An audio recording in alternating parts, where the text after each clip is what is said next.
আসসালামু আলাইকুম, আশা করি সবাই ভালো আছেন। তো আজকে হচ্ছে যে প্রচুর পরিমাণে বৃষ্টি হয়েছে, এই কারণে আমরা মাঠের দিকে বের হয়েছি। তো মানে এতটাই পরিমাণে বৃষ্টি যে যতগুলো পুকুর পুষ্কুনি আছে সবগুলো একদম ওভার হয়ে পানি যাচ্ছে। হ্যাঁ, তো একটু পুকুরের দিক থেকে খবর আসতো যে পুকুরে নাকি কে ডিস্টার্ব করছে। তো আমরা সেই দেখার জন্য যাচ্ছি। সাথে হচ্ছে যে আমাদের ধানি জমি যেগুলো আছে সেগুলো আর কি দেখা হবে। তো চলুন আমরা আগাই। অনেকদিন পরে যাচ্ছি গাইজ, অনেকদিন থেকে যাওয়া নাই জমিতে। তো রাস্তাগুলো দেখেন কী অবস্থা। দেখছেন কি অবস্থা, এটা হচ্ছে একটা পুকুর। এই পুকুরটা দেখা ভালো, এই পুকুরের অবস্থা দেখেন একদম। পুকুর আর হচ্ছে জমি একদম সমান।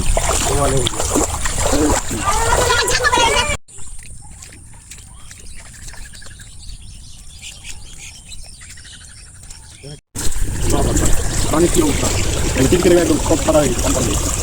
আমি তো একদম মানে গাইজ যে দেখছেন এখানে হচ্ছে যে মাছ ধরার জন্য ইয়া পাতে রেখেছে, এটার নাম কি আমি সঠিক জানি না, ভুলে গেছি। তো চলুন আমরা যাই। এই হচ্ছে গ্রামীণ মেঠো পথ আর গ্রামীণ মানুষের জীবনযাপন। সবচাইতে বিপাকে আছে এই পশু পাখিরা, গরু ছাগল এগুলো আর কি। তাদের খাবার কি খাবার দিব না দিব এটাই হচ্ছে যে এখন চিন্তার বিষয়। তো আমরা এখন মাঠে দিয়ে প্রবেশ করছি। এই দেখুন কি অবস্থা, সব একদম পানিতে ভর্তি। আজ প্রথমবার মাঠের থেকে আসছি। এখানে আমার কি লাগিয়েছে। এই সামনে আমাদের পুকুর আছে, আমরা এখানে যাবো। তো এই যে আমি আর মিজান বাতিয়ে চলে আসছি জমির দিকে। এই হচ্ছে পানির অবস্থা, সেই অবস্থা। আকাশের প্রচণ্ড এখনো মেঘ হয়ে আছে, প্রায় দূরে একদম কুয়াশা কুয়াশা মনে হচ্ছে। এই যে আমাদের পুকুরের বান আছে ওখানে, এখানে বাচ্চা কাচ্চারা নষ্ট করে দিবে, এটা দেখার জন্য আরও আসা। তো আমরা আস্তে আস্তে দূর থেকে দেখতে পাচ্ছিলাম কে যেন আমাদের বান্নার ওখানে কি করছে। তো আমরা তাই দেখে তাড়াতাড়ি আরও হেঁটে আসলাম। তো এসে দেখি যে বানার ওখানে দুজন মাছ ধরছে এবং এই সাইডে জমির আল কেটে তারা মাছ ধরার চেষ্টা করছে। তো এখানে আসলে সেভাবে মাছ পাওয়া যাবে না, এখানে অযথাই তারা আল কেটে নষ্ট করছে। তো যাই হোক, তাদেরকে বুঝিয়ে বলার পরে তারা সেখান থেকে উঠে যায় এবং বলছিল যে কারা কারা এগুলোতে মাছ ধরছিল।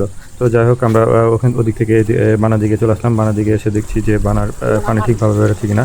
তো এখানে দুজন মাছ ধরছিল, পাশাপাশি ওই সাইডে আরো দুজন মাছ ধরছিল। তো চলুন তারা কি মাছ, এই দেখেন কি মাছ। প্রথমবার মাছ ধরছে, তার জন্য এই ছোট ছোট মাছগুলো উঠলো প্রথমবার। এটা একটু জায়গা দেখা দেখি। এই যে এইভাবে হচ্ছে যে সব পানির সাথে সাথে এখানে এসে মাছ জমা হয়। আর ওই যে দেখেন পুকুর আর এবং ভুঁই, এই যে দেখেন এটা হচ্ছে যে জমি। হ্যাঁ, এটা কিন্তু জমি। আর ওই যে সামনে যেটা দেখছেন এটা কিন্তু পুকুর, এই গোলটা পুকুর। হ্যাঁ,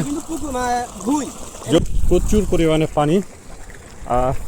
আমরা হয়তো বা নিচু সাইডে গেলে আপনারা দেখতে পাচ্ছেন, ওই যে এই সাইড দিয়ে একদম ওই দূরে কিন্তু ওই দেখতে পাচ্ছেন ওগুলো একদম নদীর মতো হয়ে গেছে আর কি। হ্যাঁ, বিশাল এরিয়া নিয়ে নদীর মতো হয়ে গেছে।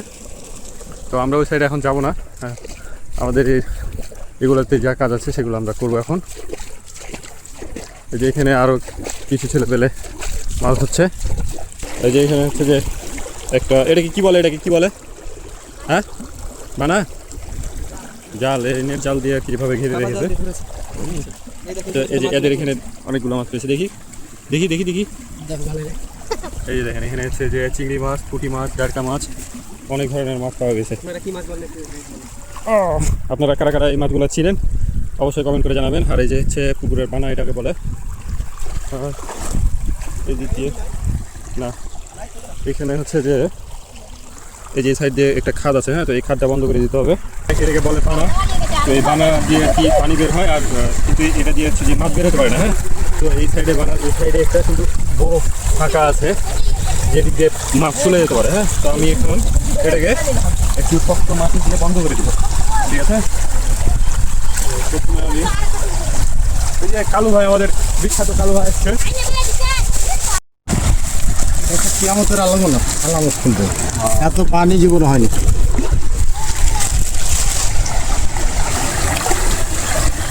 আমরা এখন এই গ্যাসটাকে বন্ধ করে দিলাম, নাহলে এই দিক দিয়ে কিন্তু বড় মাছ যেগুলো ছিল সেগুলো বের হয়ে যেতে পারতো। এখন আর বের হবে না। আমি বানার এই জায়গাটা একটু পরিষ্কার করে দেবো, তাহলে পানিগুলো ভালোভাবে নিষ্কাশন হতে পারবে। তো যাই হোক, আমার মোটামুটি কাজ শেষ। তো গাইজ আমাদের বানার কাজ শেষ হলো। আর আমাদের এই যে এখানে একটা ঐতিহ্যবাহী স্যালো মেশিন আছে। এই স্যালো মেশিনের বয়স আমার বয়সের থেকে অনেক বেশি, তো এখানেই থাকে। আর আমাদের এই জমিগুলোতে হচ্ছে যে সেচ দেওয়া হয়। তো যাই হোক, আমাদের ইতিমধ্যে কাজ শেষ। তো আমাদের বাসায় যেহেতু একটা ছাগল আছে, তো ছাগলের জন্য আমরা এখন কিছু পাতা কেটে নেবো, তারপর আমরা বাসায় রওনা হবো। যাই হোক, আমাদের পাতা কাটা শেষ। তো আমরা পাতা কাটা শেষ করার পরে তো ভাবছিলাম যে কিসে নিয়ে যাব। তো আমার কাছে একটা গামছা ছিল, তো গামছাটা দিয়ে আমরা শক্ত করে বেঁধে নিলাম। বেঁধে নিয়ে তারপর আমরা হচ্ছে যে মাথায় করে নিয়ে বাসার দিকে রওনা হয়ে গেলাম।